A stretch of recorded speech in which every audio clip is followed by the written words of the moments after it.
आज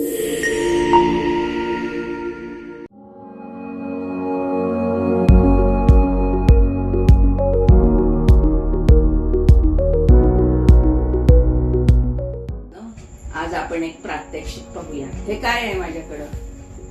कुंडी। यात एक छोटस रोप आहे।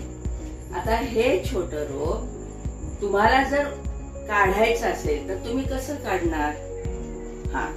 2 बोटांनी ते सहज आपण उपटू शकतो, बरोबर आहे? पण हेच रोप थोडस मोठं झालं, झुडूप झालं तर काय करावं लागेल? तर आपल्याला ते असं दोन्ही हाताने उपटावं लागेल, बरोबर आहे? आणि हेच झाड जर खूप मोठं झालं तर ते हाताने निघेल का? नाही, तर त्याला काय करावं लागेल?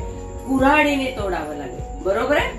तर अशाच प्रकारे मुलांनो, आपल्या ज्या म्हणजे शरीराला सवयी लागलेल्या असतात, कुठलीही असू दे, खोटं बोलायची असू दे, भांडायची असू दे किंवा शिव्या देण्याची असू दे, बरोबर आहे ना? देता का तुम्ही? नाही, तुम्ही खूप छान मुलं आहात। तर अशा सवयी जे काही आपल्याकडे असतील वाईट, तर त्या जेव्हा छोट्या आहेत तेव्हाच पटकीने अशा 2 बोटांनी उपटून काढता येतात। कारण त्या खूप मोठ्या झाल्या की त्या लवकर निघणार नाही। म्हणून काहीही छोटीशी चूक असली तरी बाळांनो, तुम्ही पटकीने ती छोटी आहे तोपर्यंतच काढून टाकायला शिकलं पाहिजे। चुका होतात कारण आपण लहान असतो, बरोबर आहे की नाही?